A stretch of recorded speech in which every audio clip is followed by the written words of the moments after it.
Assalamualaikum warahmatullahi wabarakatuh. Selamat pagi Bapak Ibu penilai dalam sertifikasi dosen gelombang 1 tahun 2025. Perkenalkan, nama saya Reni Ardiana, salah satu dosen pada program studi Strata 1 Pendidikan Guru Pendidikan Anak Usia Dini pada Fakultas Keguruan dan Ilmu Pendidikan Universitas Widyagama Mahakam Samarinda. Pada kesempatan ini, saya akan memaparkan salah satu mata kuliah yang saya ampu, yaitu mata kuliah Strategi Pembelajaran PAUD. Video ini saya buat dengan tujuan untuk memenuhi salah satu syarat pengajuan sertifikasi dosen pada tahun 2025, yaitu pernyataan diri dosen dalam unjuk kerja Tridharma Perguruan Tinggi atau PDD UKTPT dalam bidang pengajaran. Pada mata kuliah Strategi Pembelajaran PAUD merupakan mata kuliah wajib pada prodi PG PAUD yang terdiri dari teori dan praktik dengan bobot 3 SKS, kode mata kuliah PAUD 408. Saya akan menjelaskan tujuan utama dari strategi pembelajaran PAUD ini adalah agar mahasiswa mampu memahami prinsip-prinsip pembelajaran yang sesuai dengan karakteristik perkembangan anak, serta mampu merancang kegiatan belajar yang kreatif, menyenangkan, dan bermakna. Melalui pembelajaran ini, mahasiswa juga dibekali dengan keterampilan untuk mengamati dan menilai perkembangan anak secara holistik, termasuk aspek kognitif, sosial, emosional, dan motorik. Selain itu, strategi pembelajaran PAUD bertujuan membentuk sikap profesional dan rasa tanggung jawab mahasiswa sebagai calon guru yang akan mendampingi masa-masa emas perkembangan anak didik. Manfaat dari strategi pembelajaran antara lain meningkatkan kompetensi pedagogik mahasiswa, melatih kemampuan berpikir kritis dan inovatif, serta menumbuhkan empati terhadap kebutuhan anak. Strategi ini juga menjadi bekal penting bagi mahasiswa dalam menghadapi praktik lapangan dan dunia kerja sebagai calon pendidik PAUD yang profesional. Model pembelajaran dalam perkuliahan yang saya terapkan yaitu dengan sistem DIA, Delivery, Interaction, dan Assessment. Delivery adalah proses penyampaian materi dengan baik kepada mahasiswa agar mudah dipahami oleh mahasiswa. Interaction merupakan interaksi antara dosen dan mahasiswa. Assessment merupakan pemberian tugas yang diberikan kepada mahasiswa sebagai evaluasi dan mengukur tingkat pemahaman mahasiswa dalam menerima materi yang disampaikan. Adapun berbagai strategi pembelajaran yang saya terapkan di sini yaitu pertama, menjelaskan, tanya jawab, ceramah, dan diskusi. Kedua, pendekatan pembelajaran secara individu, kelompok, dan juga klasikal.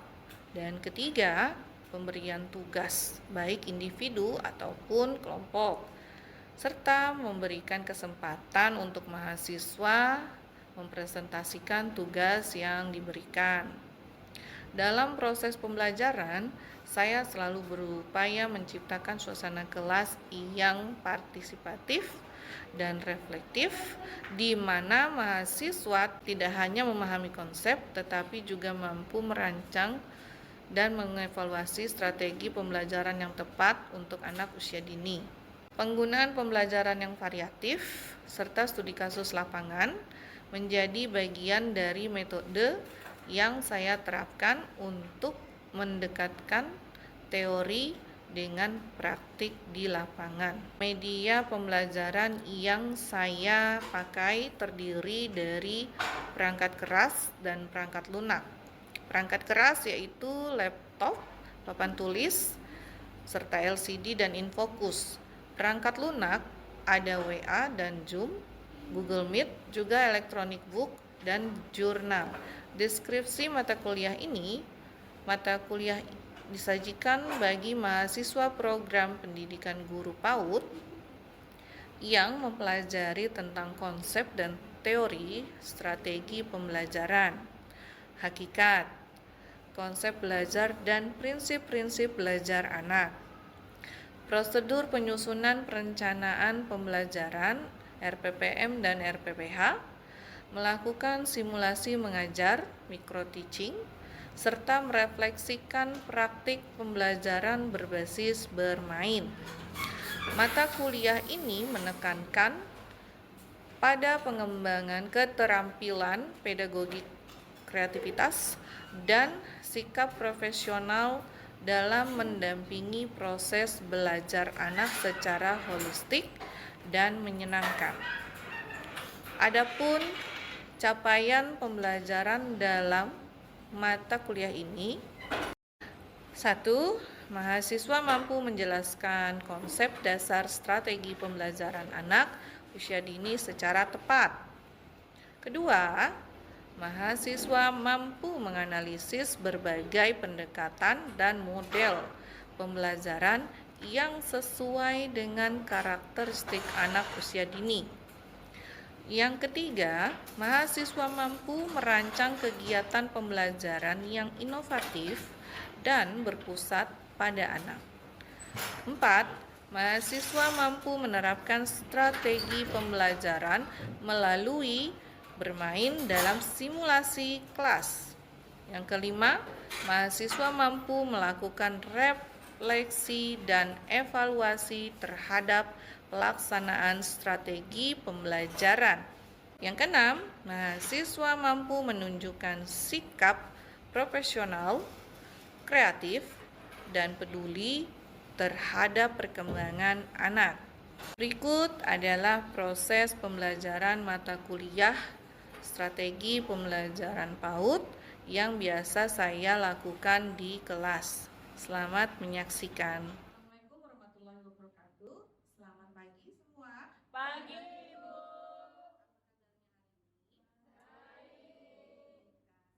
yang sudah saya sampaikan di minggu kemarin, hari ini kita akan melanjutkan materi dari pertemuan kita yang ke-7, yaitu tentang penerapan strategi pembelajaran melalui bermain di PAUD.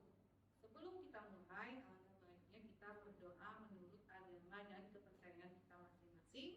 Silakan berdoa.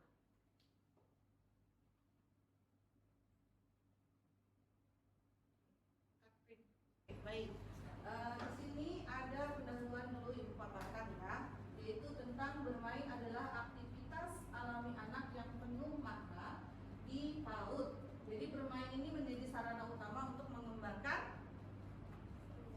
seluruh aspek perkembangan anak, fisik, Sosial, emosional, dan kognitif secara terpadu. Oke, baik. Nah, di PAUD adalah tahap awal pendidikan anak usia dini dari 0 sampai 6 tahun. 0 sampai 6 tahun. Nah, di sini bermain merupakan pendekatan utama Dalam pembelajaran PAUD. Anak belajar secara aktif melalui interaksi dan Eksplorasi. dan landasan teoritis, yaitu teori perkembangan kognitif, Piaget dan Vygotsky, menekankan pentingnya pengalaman langsung dan interaksi sosial dalam pembelajaran anak. Bermain mendukung tumbuh kembangnya kemampuan berpikir dan berbahasa. Menurut Jean Piaget, anak belajar melalui aktivitas konkret, dan menurut Vygotsky, bermain membantu perkembangan zona proksimal, dan pembelajaran berbasis bermain mendukung perkembangan kognitif, sosial, emosional, dan Motorik. Oke, lanjut. Di sini ada strategi pembelajaran melalui bermain. Coba Angel, tolong dibacakan. Strategi pembelajaran melalui bermain. Beragam bentuk bermain dapat diterapkan sebagai strategi pembelajaran, dari bermain bebas hingga bermain dengan arahan guru. Setiap jenis bermain memiliki tujuan dan manfaat Lanjut sama Melina. Strategi pembelajaran melalui bermain. 1. Bermain bebas, free play. Yang kedua, bermain terkunci, play. 3. Bermain simbolis, berpura-pura. Keempat, bermain konstruksi menggunakan balok atau lego. Kelima, bermain sensorik dan motorik. Ada yang tahu bermain bebas seperti apa? Oke, silakan lihat. Bermain bebas itu bermain tanpa aturan. Oke, bermain bebas adalah bermain tanpa aturan. Peran guru dalam pembelajaran bermain, yaitu guru berperan penting dalam menciptakan lingkungan belajar yang aman, menstimulasi, dan mendukung. Guru juga mengamati dan membimbing sesuai dengan kebutuhan individual anak. Nah, di sini yang pertama ada fasilitator dan pengamat. Kedua, menyediakan lingkungan yang kaya stimulasi. Ketiga, mendorong interaksi dan eksplorasi. Yang keempat, memberikan refleksi dan arahan sesuai tahap perkembangannya. Oke, apa yang dimaksud dengan fasilitator? Oke, silakan Juni. Kalau fasilitator itu membantu memfasilitasi dan mendukung proses pembelajaran anak. Contohnya itu menyediakan alat bermain yang sesuai dengan usianya. Oke. Itu kalau yang pengamatan itu mengamati dan mencatat perkembangan anak. Itu memperhatikan bagaimana anak itu bermain di kelas. Oke, baik, betul sekali. Yang kedua nih, saya mau tanya satu lagi, menyediakan lingkungan yang kaya stimulasi. Siapa? Oke, silahkan Yus. Itu kayak memberikan ruang dan juga suasana yang buat anak itu bisa memiliki pengalaman belajar yang bermakna, kayak mengetahui dengan rasa indera, gerak, emosi, dan juga emosi. Oke, baik. Oke, kita lanjut ke slide berikutnya. Manfaat dari pembelajaran melalui bermain. Ternyata? Datang Bu. Baik. Boleh dibacakan Febri? Manfaat pembelajaran melalui bermain. Manfaat pembelajaran melalui bermain. Dengan bermain, anak tidak hanya belajar akademik, tapi juga mengembangkan kepercayaan diri, keterampilan komunikasi, dan kemampuan memecahkan masalah. Oke. Yang pertama di situ ada Meningkatkan motivasi dan minat belajar. yang kedua, Mengembangkan kreativitas dan imajinasi. ketiga, Membantu perkembangan bahasa dan kognitif. terakhir. Membangun keterampilan sosial. Oke, paham? Paham Bu? Nah, di sini juga ada tantangan dan solusi. Jadi, meskipun pembelajaran bermain sangat bermanfaat, jadi penerapannya sering kali terkendala dan solusinya mencakup pelatihan guru. Ya, pelatihan guru, keterlibatan orang tua, dan inovasi dalam penggunaan alat bermain. Nah, salah satu kendalanya apa? Kira-kira? Salah satu kendalanya dalam bermain, misalkan contoh medianya mungkin tidak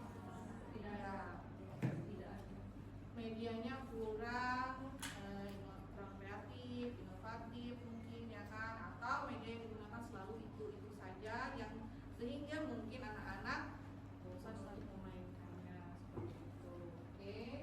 Nah, Ibu mau menanyakan satu hal. Oke. Jenis-jenis permainan. Siapa yang bisa nyebutkan? Oke, silakan. Pertama bermain peran, kedua bermain konstruktif, ketiga bermain sensomotorik, keempat bermain simbolik, dan kelima bermain edukatif. Oke, benar sekali. Satu lagi, yang lain ini paham? Paham. Baiklah. Terus, peran guru saat anak sedang bermain dalam proses pembelajaran apa saja? Bu, Oke, jelas. sebagai fasilitator, pengamatan, Ya. dan pembimbingan. Oke. Ada lagi? Guru mengamati perkembangan anak, memberi dorongan,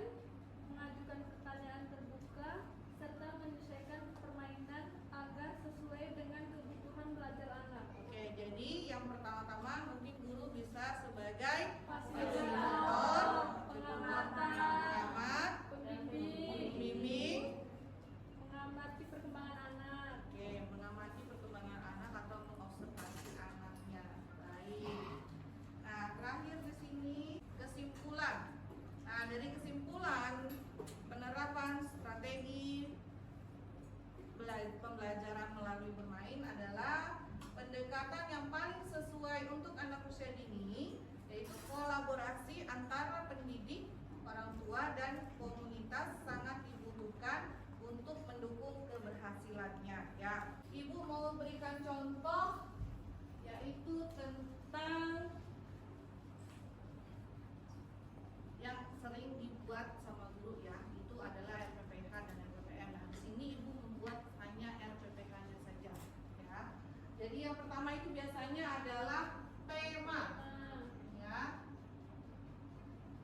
Tema, terus kegiatannya,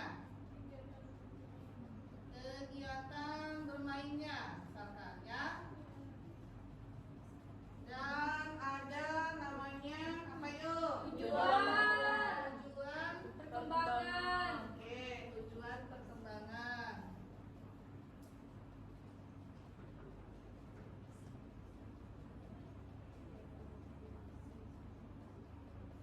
Oke, misalkan di sini temanya kegiatan bermain yang bisa dilakukan adalah Bermain peran. bermain peran, boleh.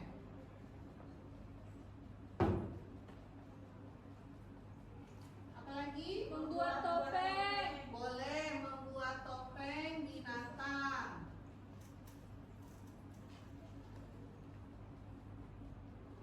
Tujuan dari perkembangannya apa? Bahasa. Bahasa. Nah, terus Motorik halus. ya.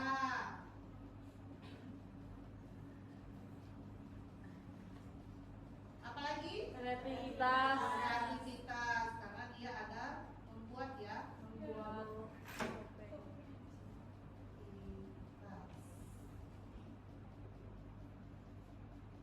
Oke, selanjutnya ada yang mau mencoba tema yang lain? Misalkan tema keluargaku. Ada yang mau mencoba? Nanti bisa dibantu dengan teman-teman yang lain. Ada yang mau coba? Keluargaku, ayo cepat berdiri. Ada yang mau coba? Di sini sudah saya tulis dengan tema keluargaku. Ya, kegiatan bermainnya bisa apa? Ada yang mau coba? Oke, silakan maju. Nah, coba kira-kira nih rencananya mau bermain apa nih? Boleh bermain peran.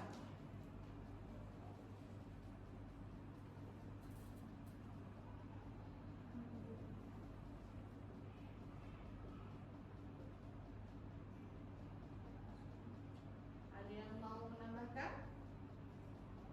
Ada yang mau menambahkan?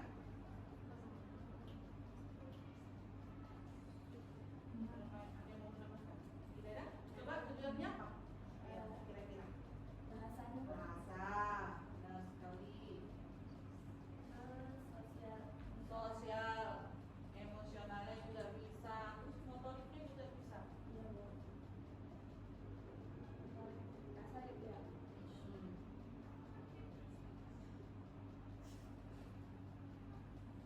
Oke, baik. Oke, terima kasih.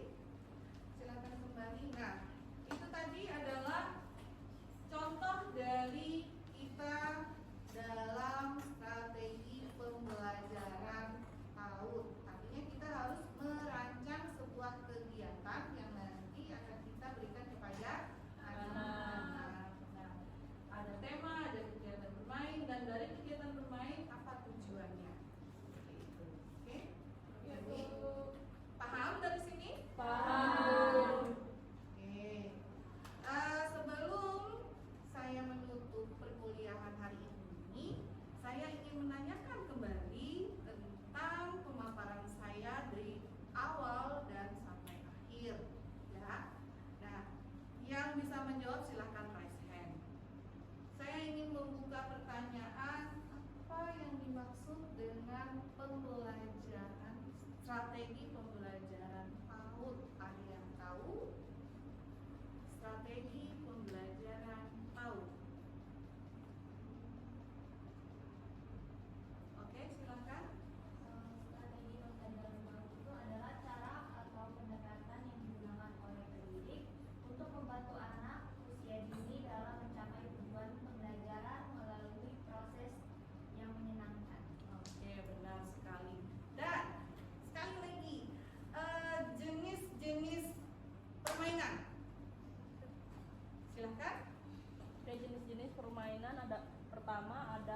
pembelajaran, kedua bermain konstruktif, ketiga bermain sensomotorik, keempat bermain simbolik, dan kelima bermain edukatif. Oke, baik. Nah, sampai di sini sudah paham? Paham. Oke, baiklah.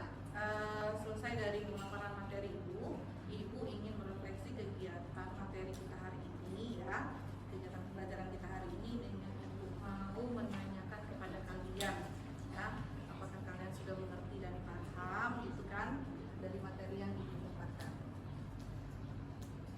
Pertama, apa yang dimaksud dengan strategi pembelajaran melalui bermain? Ayo, siapa yang bisa? Saya Bu. Oke, Jun, silakan.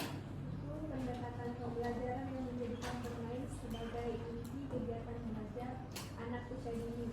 Oke, ada yang mau menambahkan? Saya Bu. Silakan ya. Jadi menurut saya itu strategi pembelajaran melalui bermain itu kayak rancangan pembelajaran yang dibuat sama guru. Jadi menggunakan caranya itu menggunakan aktivitas bermain. Jadi dalam bermain itu anak-anak mengembangkan Ke 6 aspek perkembangannya. Oke, bisa seperti itu. Boleh. Pertanyaan yang kedua, landasan teori dalam strategi bermain. Silakan, Yus. Landasan teori yang digunakan itu dari Wittgenstein dan juga dari Piaget. Oke, bisa dijelaskan? Teori dari Wittgenstein itu dia menggunakan teori positivisme.